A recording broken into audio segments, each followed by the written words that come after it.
Okay, pardon the train horn, but I've had an axle failure, actually a hub failure on my trailer, and it's my fault. 100% my fault. I didn't have this hub fully secured, or I had it earlier when I rebuilt this trailer maybe 10 years ago. I put the hub on this one a little bit too tightly, and then I could never get it to be right. It was always had a little bit of that wiggle, a little bit of the, like this one does. So I'm gonna have to redo those, but they're not failed yet, so I can just re-snug them up, re-grease them and all that stuff. But I had a failure last week going to get that 928, and in the hub, just massive failures. A lot of not good things happened, but I was able to safely make it back with no problems, except for this failure. Thank God the wheel didn't come off, so there's no fixing that. So I went out and bought a new axle. Right there, it's in there, but I have to weld on the perches. They say you don't have to because this axle is not being utilized as a brake, but I'm still gonna weld them on. Tacked them on, they fit nicely, but I'm just gonna go through this whole thing and grease everything up really well, get this mounted, take the back ones off, redo those. I can't afford to have anything break anymore. Time-wise, this concludes, or this is the start of a new week. Last week I didn't make any money, no billable hours at all, because I was just doing all these other little putting out fires here and there, which was, I don't like doing that kind of stuff. So let me get this thing back together, get this thing welded up, put it back together, and I'll come back and revisit this in a little bit, showing it done. See ya.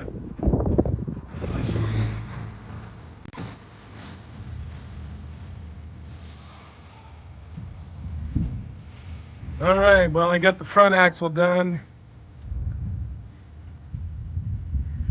Spins real good. Brand new bearings.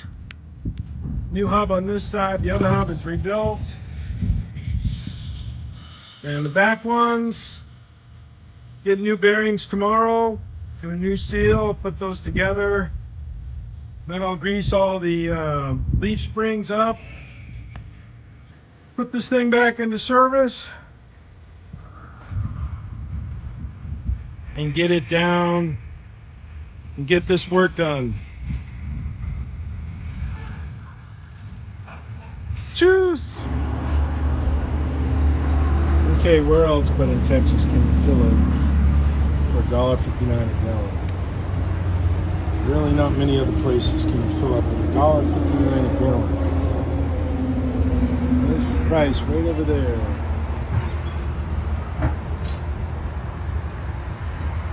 Pretty good. E85 runs better, uses more, but it's cheaper.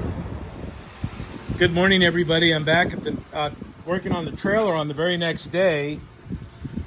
Just there's a couple things I needed. I went down and bought it at the trailer supply store. Some new inner wheel seals, which they are installed.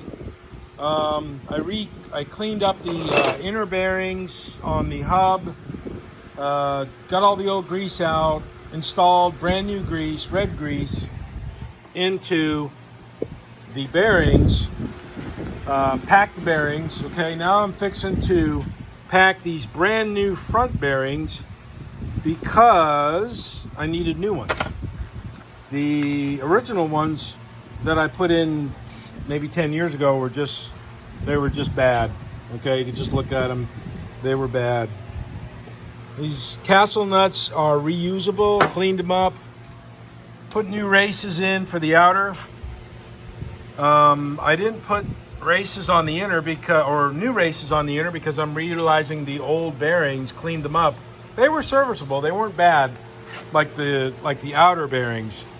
So just going to pack these up with grease, put them on, and then put them on the trailer.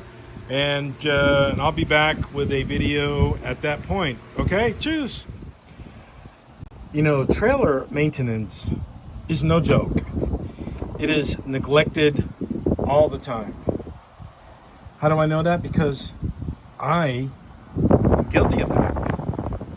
I'm very guilty of trailer maintenance, deferment, and or neglect.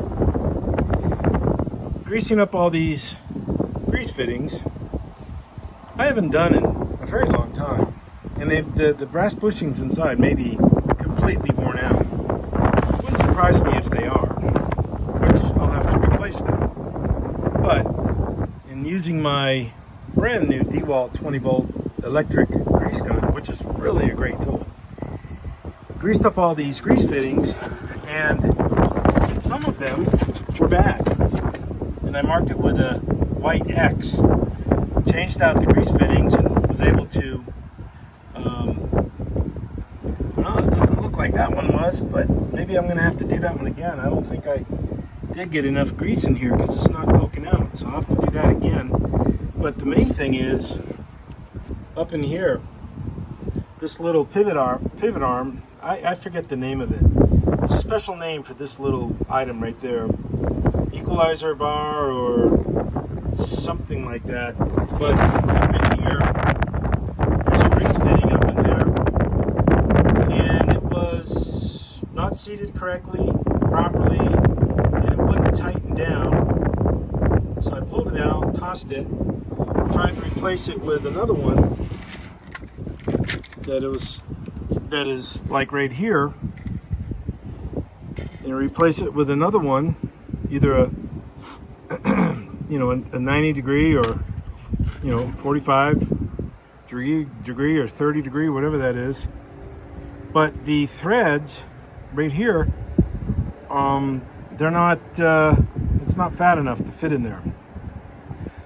So either, and I think what it probably is, the threads are probably stripped in that equalizer bar. I think the threads are stripped, so I'm probably gonna have to pull that off, take it apart and look at it, and maybe get another one. I don't know. Very interesting. But as I said, trailer maintenance is really no joke. It's neglected. I've neglected it, and I'm not going to neglect it anymore. I can't. This thing has to be serviceable and working really well. This side is ready to get back put together. I had a couple grease fittings marked by the X that were bad.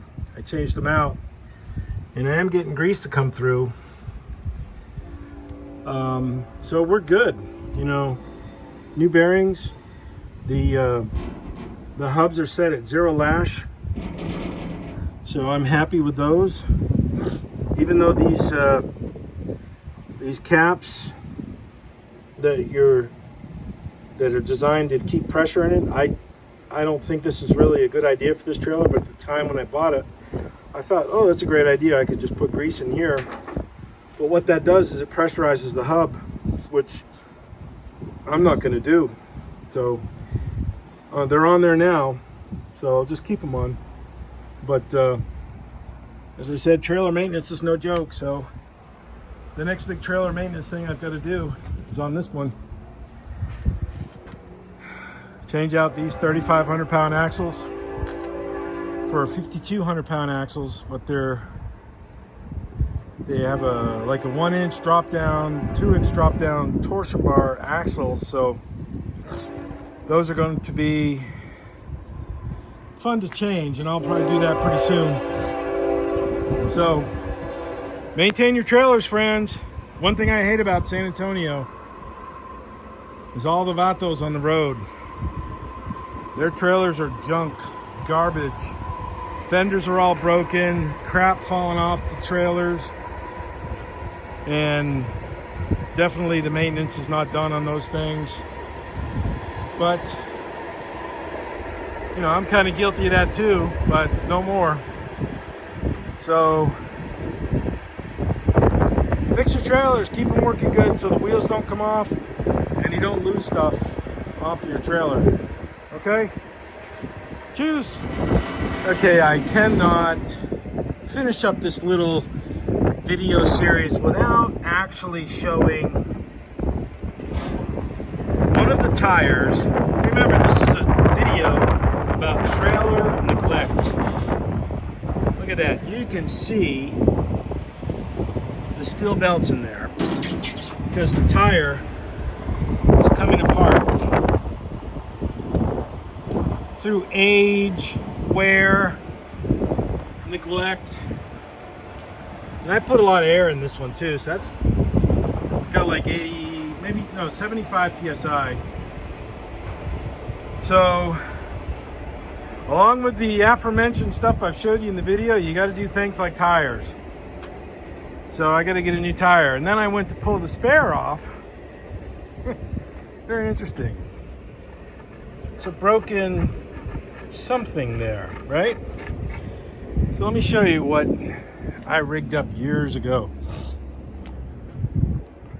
I rigged up this little holster to hold the spare, welded 2 lug nuts on here, and you know, devised the thing so the wheel tire combination would sit in there and it would be held on with really no weight or very nominal weight hanging off these lugs, and it broke.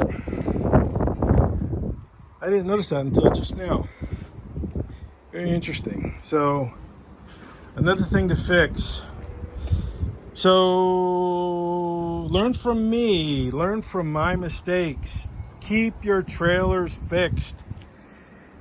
In Texas, the state of Texas just got rid of all their inspections of vehicles, cars, motorcycles, trailers. Trailers are a big deal here in the United States, especially here in Texas. There's so many people on roads that have such crappy trailers, crap flying off. I mean, it happens all the time, especially here in San Antonio. This is really bad. Try to keep your stuff maintained. I don't want my wheel to come off and hit you. I don't want your wheel to come off and hit me. So we all got to work together on that. Let's keep our stuff updated. Learn from my mistakes, as I said. Have a nice day. Enjoy the weather. It's a beautiful day out here. So, peace out. Choose. Be good.